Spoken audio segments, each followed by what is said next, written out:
3 reasons why communication is not the key to marriage or partnership success. Now, this statement is triggering for a lot of you because it flies in the face of conventional wisdom. But honestly, from our perspective, that's a good thing. We're here to present you with ideas that make you think. So look, from where we stand, communication is an important tool within every relationship, but it's not a solution in and of itself. And I'm going to tell you why in 3 parts. The first is that we believe connection is greater than communication. See, when you look at a successful relationship, it's very easy to think that that relationship is successful because they look like great communicators.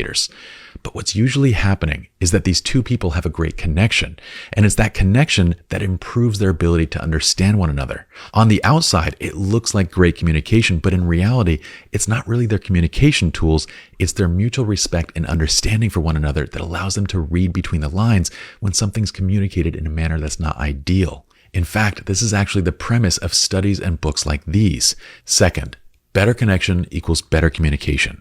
Look, when you repair connection, the byproduct is naturally better communication.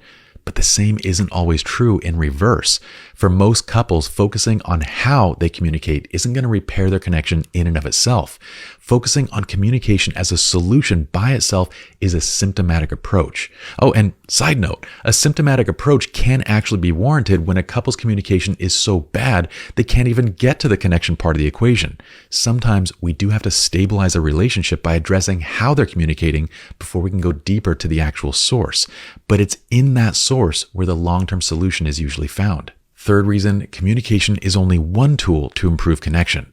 In reality, there are many tools that can improve connection without a couple talking about how they communicate. For example, we can address trauma and underlying insecurities individually. We can seek to understand what we value individually. We can even learn how attachments affects our behavior, again, individually. All of these tools can shift a person's perspective on an individual level, which immediately improves connection and as a byproduct leads to better communication in all of the relationships.